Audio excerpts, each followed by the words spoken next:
So greetings from Pennsylvania once again on another super windy day. We're back here at the Bern Historic Graveyard. I filmed here years ago. I think it was kind of a rainy, chilly day, but I'm back. Back for two reasons, which we'll talk about once we get into the cemetery. So there might be a little wind noise, it's kind of windy, but we're also right next to Route 183 back there, so a little bit of traffic noise too. Let's get inside. All right, so here we are back in the Bern Cemetery. There are some oldies in here. And then when I was here years ago, I found some old ones, like from the 1700s back up here. A lot of Revolutionary War soldiers are buried here. This is right near Blue Marsh Lake, which is out that way.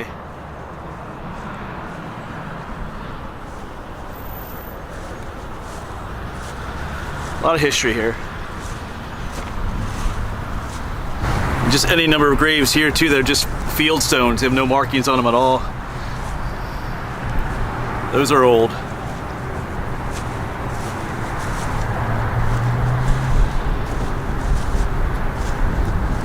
But recently I filmed down near Douglasville, here in Berks County, where we are today. Down over at St. Gabriel's Church. And there we found, Andrew Robeson, his tombstone, which is, as far as you know, the oldest one here in Berks County. He died February 19th of 1720. But while I was there, I was thinking, I felt like I knew where some older ones were. I was thinking of this place, but I realized I think I was wrong. There are some, because I remember finding like dates of like, maybe like 1714 here in this cemetery, but those were birth dates, not death dates. If you're looking for the oldest tombstone, you want the death date. That's how old the actual tombstone is. So I think that's the way it is here. I think those were birth dates. But in doing research for that, looking this place up again, I came across something else that was interesting.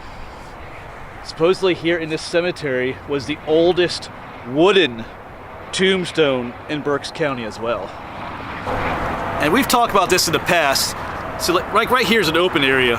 See, there's markers up there, over there. There's probably burials right here too, but sometimes they used wooden burial markers, or they didn't have a tombstone. Either maybe they couldn't afford one, or for whatever reason they had a wooden one.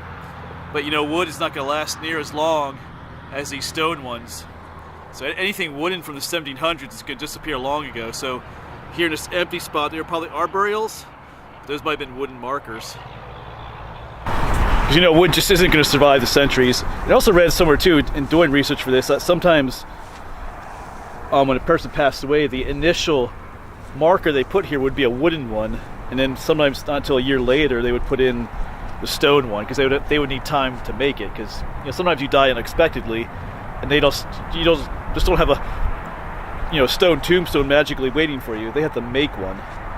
So it might be at times where someone never got that stone one either. So but anyway, back in 2020 they removed that wooden marker here. It was about 125 years old, that marker. So roughly speaking, there was no inscriptions on it that they could read, but they figured it's about 125 years old. But supposedly they replaced it with a replica, so that's what I'm looking for now. Imagine a wooden tombstone lasting for 125 years out here like this. So it's kind of cool that they preserved it too. I'll talk about that.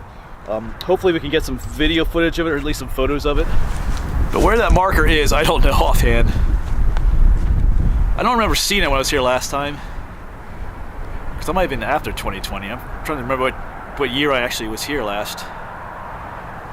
But anyway, we'll keep our eyes open. I'm just walking around too today.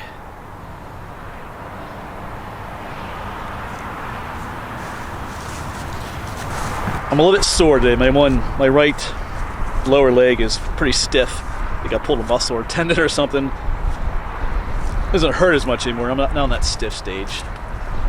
But yeah, the original one that was taken away is now at the Pennsylvania German Cultural Heritage Museum in Kutztown.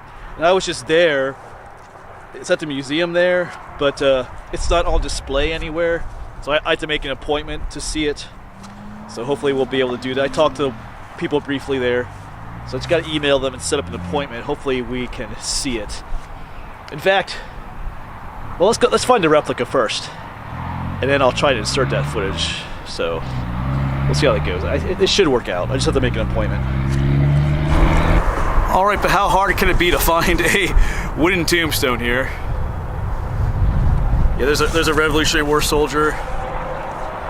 Lots of flags. A lot of these are Civil War soldiers all the way up here.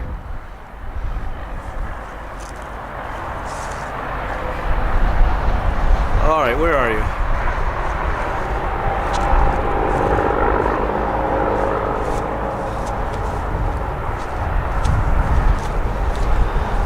And from what I've read, it should have a flag by it too.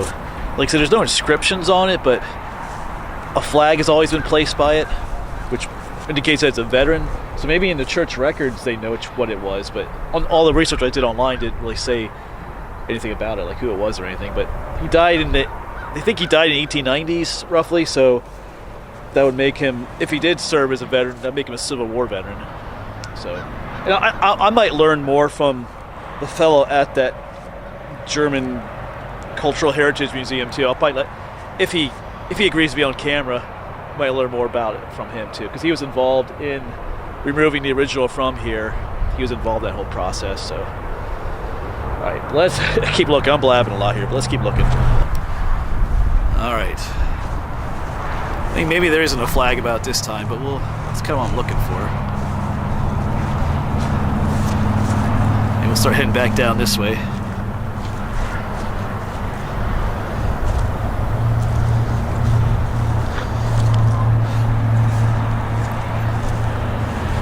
See the church over there.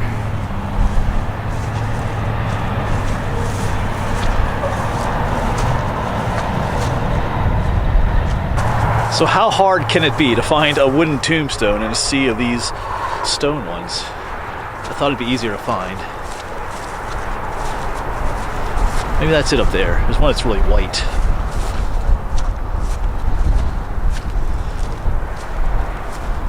That might be it up there, actually. This one up here looks interesting.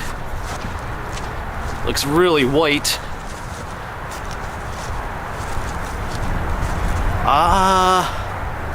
I think this is it. Yeah, because it has a flag on it too. Yeah, this is the wooden one. This is what they replaced it with. So that must have been the size it was too. Bigger than I thought. It does have a flag here and a Civil War marker for it. Kind of hidden by the wreath. There we go. Found it. I wasn't expecting it to be painted white. That was probably my problem. But you gotta remember, this is just the replica. This is not the original one. The original one is that museum I mentioned. Yeah, but wooden ones, like I mentioned before, would have been a pretty common sight, you know, several hundred years ago, or even 100 years ago. Like I said, it would have put a temporary wooden one in place first, and maybe a year later add the actual stone one, more permanent one. But for some folks, that never happened. Or if you didn't have money, you know, it stayed the wooden one. I just pointed out, like, all those empty areas you see down there, probably, you know, 100 years ago or more, had wooden ones like these, but they don't last. And at this point in the video, this is where I'll throw in that footage, hopefully, of what the actual marker looks like. Maybe get a bit of information from the fellow that works there at the Cultural Museum. So hopefully that works out and I get that footage. If not, I'll do something else, but let's insert that here. All right, so greetings from the office. I just got home from teaching. Today is Thursday, what is it? Yeah, February 20th.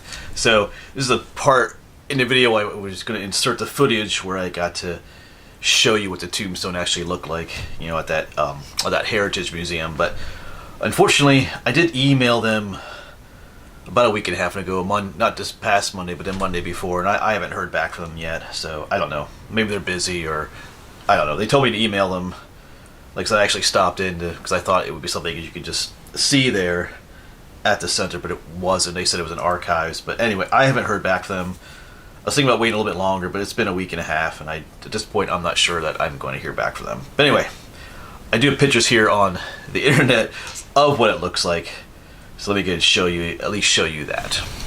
Yeah, so this is on their website for the Kutztown University, I think. Yeah, visit Kutztown. But there you go, that's what it looked like. That's the new one they're making. That's the one we saw at the graveyard, at the Bern Cemetery. There's, you can see how they making it. And this was the original one right here, which here looks pretty small, but it's actually that big. So this is what the old one looked like.